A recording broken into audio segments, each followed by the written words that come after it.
기독교의 상징은 십자가입니다. 우리는 십자가를 숭배하는 게 아니지요.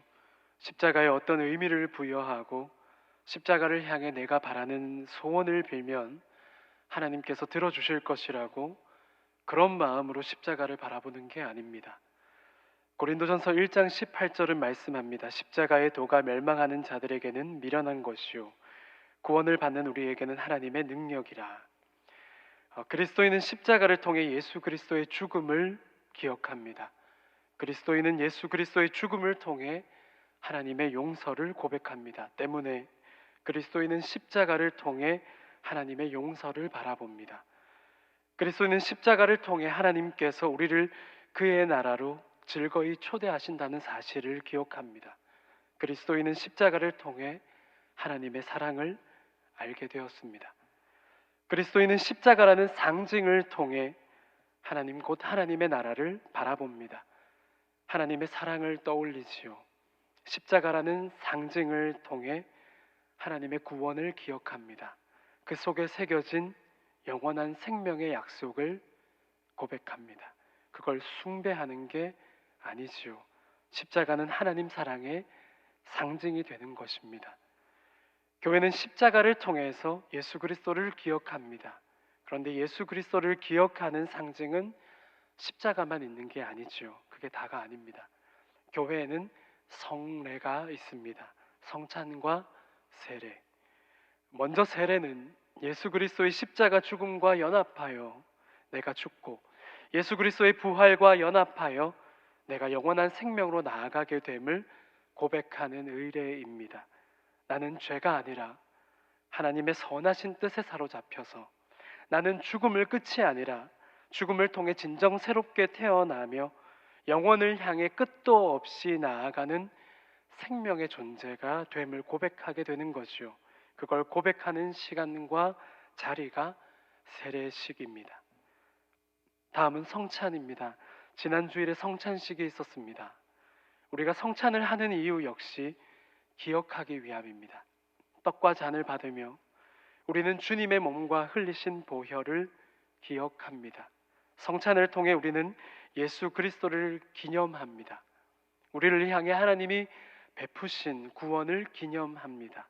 나아가 성찬을 받아든 성도 모두가 하늘의 하나님 곧 하늘에 계신 우리 아버지라는 고백 아래에서 함께 먹고 마시며 그렇게 모두가 함께 하늘 아버지의 자녀됨을 고백하는 자리가 바로 성찬의 자리이지요. 누구 몇 사람이 독식하는 자리, 그런 게 가능하고 그런 게 쉽게 용인되는 자리가 아니라 결코 그럴 수가 없는, 그래서 각자 저마다 한 사람 몫의 일용할 양식을 받아들고서 모두가 함께 먹는 자리, 그런 양식을 베푸신 하나님의 은혜 앞에 서는 것이지요. 성찬식 역시 그러한 의미를 담아내고 있는 의례로서 상징입니다. 상징을 예배의 현장에서 그 속에서 그 속의 요소들을 통해서 여러 활동을 통해서 그렇게 상징을 가장 잘 볼 수도 있고 느낄 수도 있도록 해주는 데가 어딜까요? 바로 교회 학교가 아닐까 싶습니다. 교육부서를 섬기는 교역자들과 교사들을 위해서 이참에 잘하고 있다고 잘하라고 응원과 격려의 박수 한번 어떨까요? 네. 다들 힘 얻으셨죠? 교회학교 부서 선생님들. 저희 집에 함께 살고 있는 천둥 벌거숭이가 하나 있습니다. 유치부에서는 성가대로 섬기는 거룩한 예배자. 저희 둘째는 이번 여름 성경학교 때 배운 찬양을 흥얼댑니다. 다 함께 모여 예배드리자. 어린 성도들을 사랑하시는 어른 성도 여러분, 여름 성경학교가 한창이지요. 유치부 여름 성경학교는 이미 지난 주일에, 또 영화부는 어제와 오늘까지 잘 진행된 줄 압니다. 앞으로도 진행될 여름 성경학교와 수련회를 위해서 아낌없는 격려와 기도를 부탁드립니다. 할렐루야, 아멘. 네, 오래전 여름 성경학교를 도우러 갔을 때의 이야기를 하나 소개해 보겠는데요. 그때도 그런 생각이 다였습니다. 시간이 지나가도, 시간이 지나서도 기억될 만한 어린이들의 가슴에 하나님의 말씀이 우리 삶의 생명력을 쉼없이 불어넣어 주신다라고 하는 사실을 어떻게 하면 그 어린 가슴들의 인상 깊게 그 가슴에 잘 새겨줄 수 있을까를 고민하며 뻔에 빠진 드라마를 준비했었는데요. 줄다리기를 하려고 챙겨갔던 줄다리기 줄과 노끈을 가지고 사각 링을 만들었습니다. 그리고 어린이들을 불러 모았습니다. 드라마가 시작되었습니다. 사회자가 소개하는 거죠. 홍코너, 지옥에서 올라온 사나이, 세상을 파괴하는 파괴자, 주특기는 남들 흉보기, 거짓말하기, 반칙 뭐만 했다 하면 반칙왕, 미스터 사탄. 그렇게 제가 등장했습니다. 다음으로 청코너가 남았지요. 사회자가 소개했습니다. 청코너, 세상을 지으신 하나님, 하나님의 아들로 세상에 오신 분, 주특기는 사랑하기, 우리 어린이들만 보면 설레서 눈에서 하트 뿅뿅 발사하기, 나사렛 시골에서 오신 예수 그리스도. 네, 성도 여러분, 그렇게 드라마 속에서 사탄과 예수님의 권투 시합이 시작되었습니다. 한 방씩 서로 주고받다가 그렇게 반복하다가 사탄이, 그러니까 저지요, 이런저런 제목의 주목을 퍼붓는 겁니다. 매콤한 거짓말 펀치, 얍삽한 질투맛 펀치, 심판, 저게 뭐죠? 하면서 시선을 엉뚱한 대로 돌려놓고 팔꿈치로 팍. 그러면서 예수님에게도 적잖이 밀리는 겁니다. 적잖이 밀렸는데요. 할렐루야 권법, 성경의 9가지 펀치, 십계명 펀치 아주 다양하게 맞았습니다. 그렇게 드라마를 마무리할 때가 되었습니다.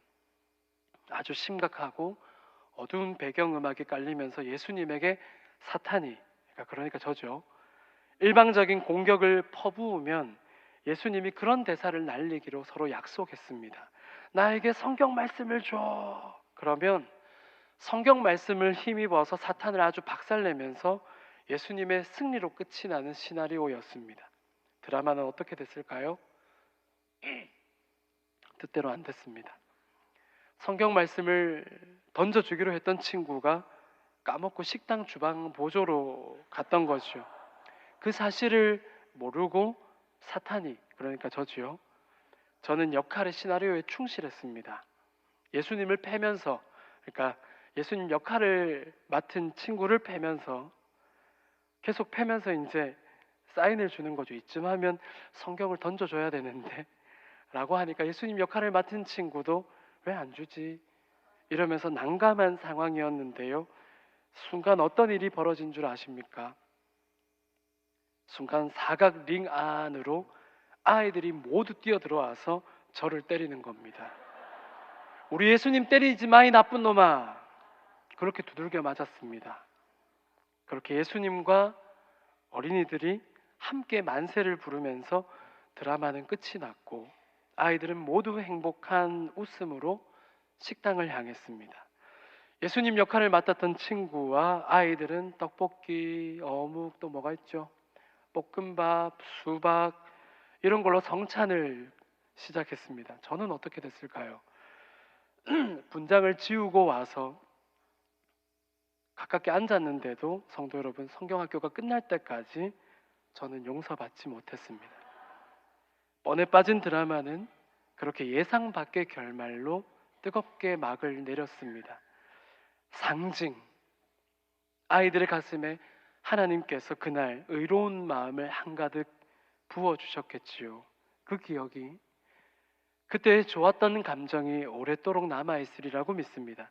이번 여름에도 교육부서의 교육자들과 교사들의 귀한 수고를 통해서 우리 아이들의 가슴에 하나님의 사랑이, 하나님의 나라가 오래오래 영원히 머무를 줄 믿습니다.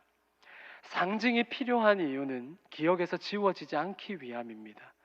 오래 기억되기 위함은 삶에 있어서 그것이 중요한 방향과 태도를 결정하기 때문이겠지요. 사랑하는 성도 여러분, 시편에 나타나는 고백에도 그와 같은 기억하고자 함이, 그 같은 태도가 잔뜩 묻어 있습니다. 이제 시편 66편 말씀, 본문 말씀 9절 가운데 6절 말씀을 함께 읽어보도록 하겠습니다. 하나님이 바다를 변하여 육지가 되게 하셨으므로 우리가 걸어서 강을 건너고 우리가 거기서 주로 말미암아 기뻐하였도다. 6절 말씀은 이스라엘의 출애굽 이야기에서 특별히 홍해의 기적 사건을 생각나게 합니다. 이스라엘의 역사에서 출애굽은 가장 커다란 사건입니다. 출애굽 이전까지 하나님의 이야기는 개별적으로 어떤 한 개인의 인생을 통해서 어떤 인물의 인생사에 한데 묶여서 그 서사를 풀어냈었지요. 대표적으로 노아라던가 아브라함, 이삭, 야곱, 요셉, 그리고 모세에 이르기까지 하나님의 이야기는 어느 한 사람의 인생에 찾아오셔서 그와의 관계 속에서 세상을 아우르시는, 세상을 품으시는 이야기로 소개되었지요. 그런데 출애굽 때에는 히브리인들, 이스라엘 민족 전체에게 하나님은 자신의 존재를 나타내 보이셨지요. 남자 장정만 60만 명이라고 했습니다. 출애굽은 참으로 커다란 사건이었습니다.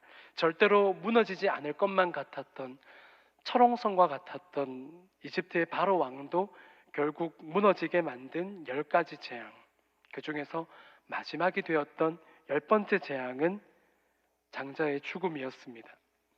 이스라엘 민족이 지키는 절기는 이때의 역사로부터 시작됩니다. 유월절은 그 10번째 재앙과 깊은 연관이 있지요. 장자의 죽음은 그 옛날 모세가 태어나던 때에 바로 왕이 히브리 남자아이들을 학살했던 일에 대한 보응이기도 합니다. 이스라엘 자손들은 집집마다 문 인방과 좌우의 문설주에 양의 피를 발랐고 그 피를 보시고 하나님은 자기 백성을 구별하여 그 집은 재앙이 미치지 않고 넘어가도록 하셨지요. 이렇게 이스라엘 자손들을 제외한 이집트 전역의 모든 집에 장자, 그것이 사람이건 가축이건 간에 처음 난 것은 모두 그날 밤 숨이 끊어졌습니다. 이러한 상징은 일회적인 것으로 끝이 나는 게 아니었습니다. 그날 밤 집집마다 양의 피로 피칠한 이스라엘 가정들은 하나님께서 지나가셨던 것처럼 훗날 성막에서 그리고 이후 성전에서 이스라엘 자손들이 하나님께 제사를 올려드림으로써 죄 용서를 구할 때 가축의 피를, 이는 훗날 예수께서 매달리신 십자가에서 흘리신 보혈, 그 피를 보고서 우리에게도 죽음을 내리지 않기로 하셨지요. 하나님은 그 피를 보고 지나가시기로, 용서하시기로 작정하신 하나님이십니다. 때문에 우리는 구약 성경과 신약 성경을 따로 떼어서 읽을 수가 없지요. 그 모든 말씀은 하나님의 아들 예수 그리스도를 가리키고 있고 모두 연결되어 있음을 우리는 고백하고 있습니다. 구약 성경의 그 모든 일들, 그 사건들은 오실 메시아에 대한 예표가 되었습니다. 넘을 유, 그리고 넘을 월. 이스라엘 백성들이 경험한 유월, 그렇게 어린 양의 피를 보고 그들에게 재앙이 넘어간 사건, 그 구원의 사건은 오늘 그리스도인으로 부르심을 입은 우리 각 개인에게 우리 삶에 칠해진 예수 그리스도의 그 피칠이 되어진 그 피로 인해서 용서받았음을, 그와 동시에 하나님의 자녀가 되는 은혜까지 더하여진 놀라운 사건으로 우리 믿음의 사람들에게 그 마음에 새겨져 있습니다. 이처럼 이스라엘 백성들은 유월절 절기를 비롯한 각종 절기를 지켜나감으로써 그 절기가 담아내고 있는 상징을 통해서 하나님을 기억합니다. 그들의 선조를 노역으로부터 해방시켜 주시고 약속의 땅으로 이끄신 놀라운 하나님의 구원 사건을 그렇게 기억하고 기념합니다. 그러면서 바로 그 하나님께서는 지금도 살아계셔서 우리와 함께 하신다는, 우리를 돌보신다는 그 정신을 이어가고 있는 겁니다.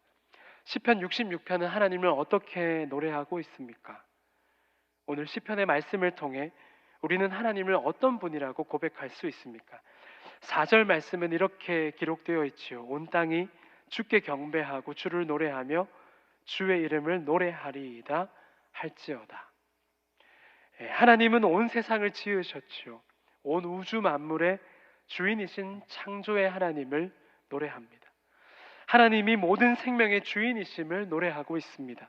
온 땅이 하나님을 찬양해야 하는 이유, 온 땅이 주님을 경배할 만한 분명한 이유, 그것은 하나님이 온 세상의 주인이시기 때문입니다. 이 세상에, 온 우주에 그 무엇도 하나님의 허락이 없이는 존재할 수 없기에 그렇습니다. 그 바닥을 들여다볼 수 없을 만큼 깊은 바다도 하나님이 말씀하시면, 하나님의 말씀 한 방이면 그 밑바닥을 드러낼 수밖에 없다는 겁니다.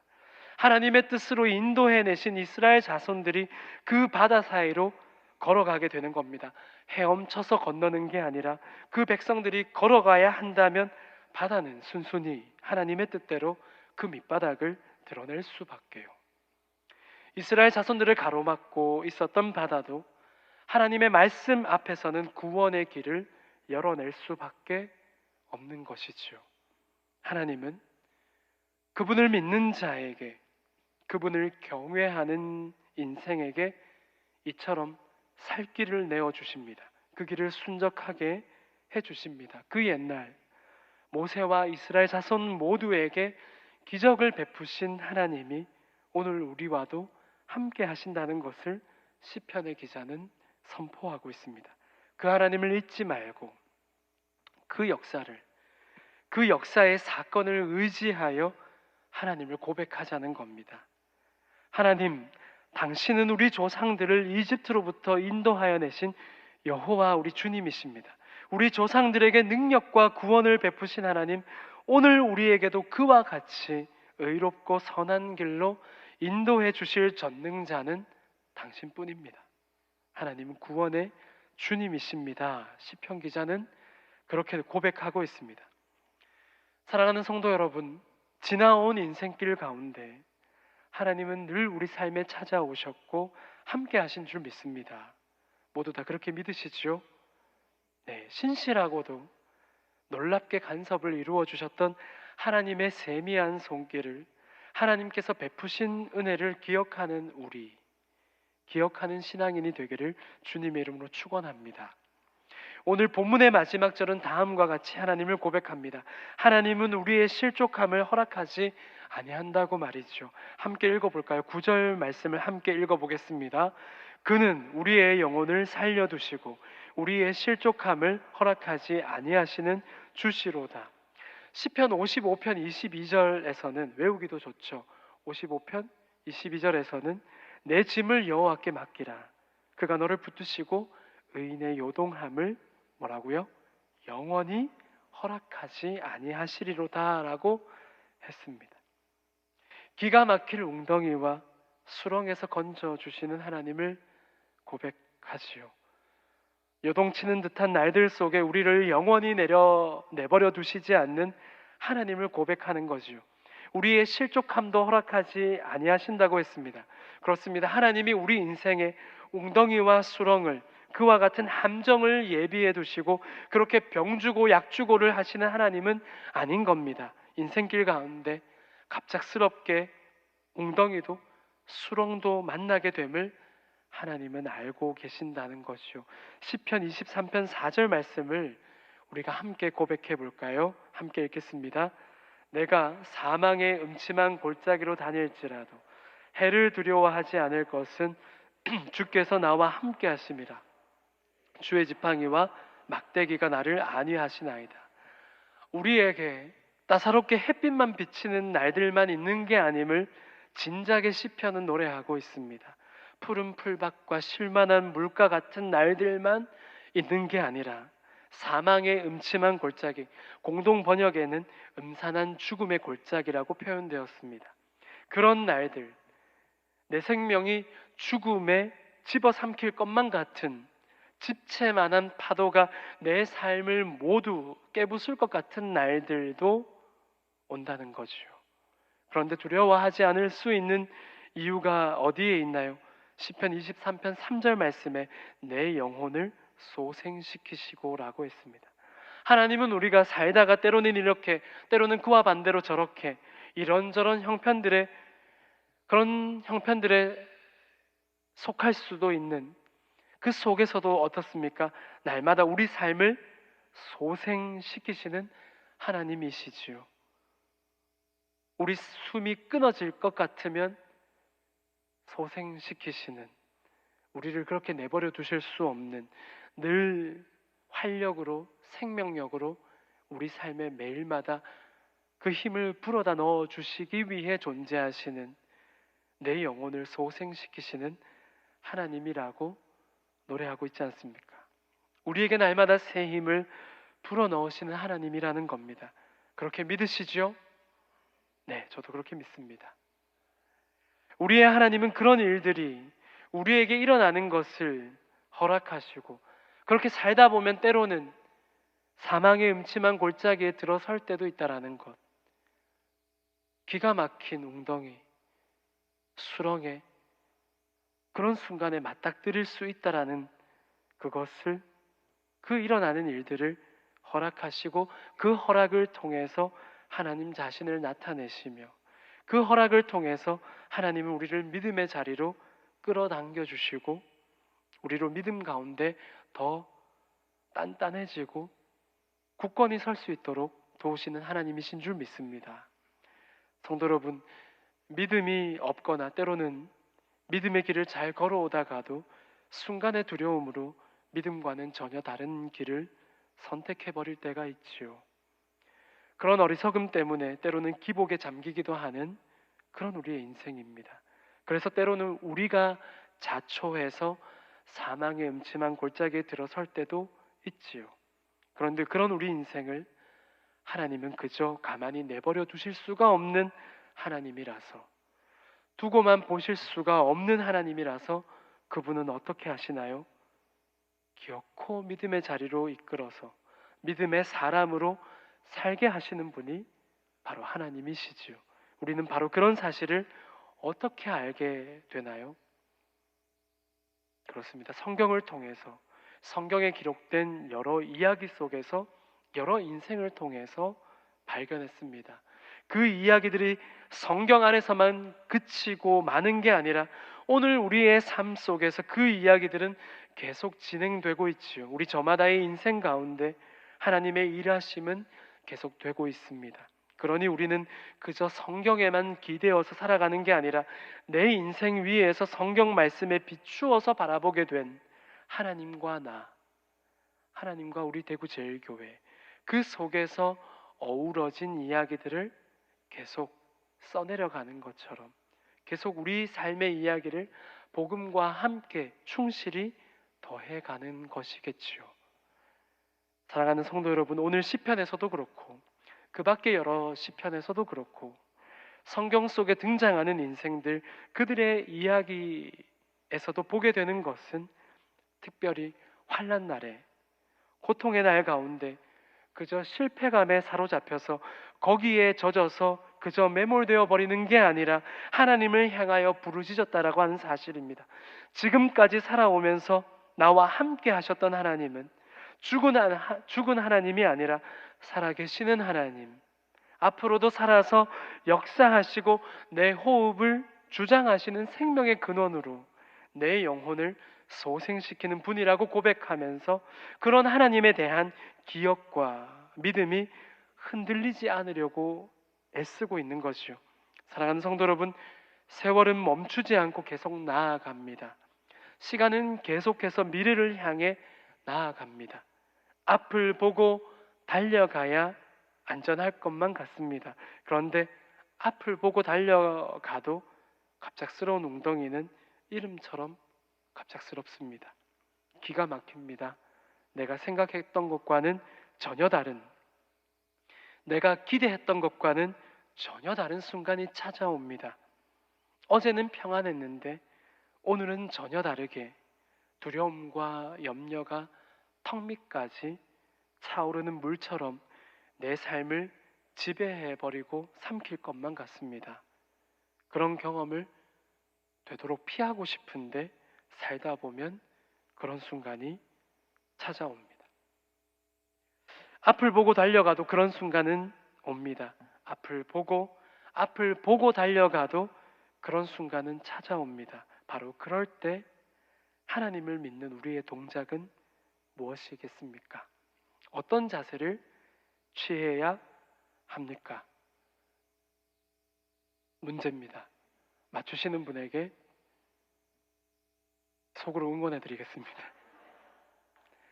네, 그럴 때 우리는 앞을 보고 나아가도 그런 어려운 순간들이 찾아오는 우리의 계속 흘러가는 세월, 우리가 어떤 자세를 취해야 될까요? 오늘 설교의 제목이 힌트입니다. 뭐라고 돼 있죠? 미래를 등지고라고 되어 있죠. 사랑하는 대구 제1의 성도 여러분, 미래를 향해 나아가는 우리의 인생입니다. 멈추지 않고 세월은 앞을 향해 나아가는데 믿음의 사람은 그 미래를 등지는 겁니다. 앞으로 나아가지만 뒤로 걷는 것과 같지요. 지금까지의 걸음마다 하나님께서 나와 어떻게 함께 하셨는가를 되짚어 보는 겁니다. 제가 바둑을 둘 줄은 모르나 바둑 한 판을 끝내놓고 복기를 한다고 하지요. 자신이 두었던 수를 다시 살피는 겁니다.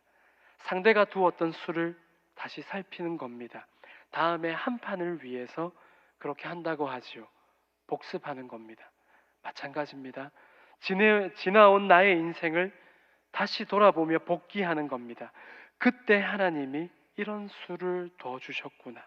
그렇지. 그건 정말이지. 하나님이 하신 거였지.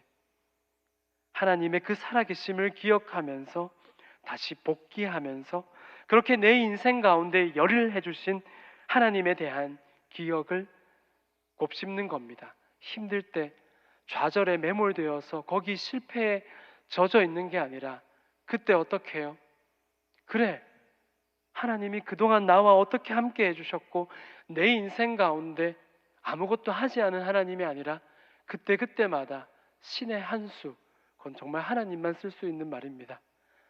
신의 한 수를 더 주신, 그때 기막힌 수를 나에게 베푸신, 더 주셨던, 내 인생에 열일해 주셨던 그 하나님에 대한 기억을 곱씹는 겁니다.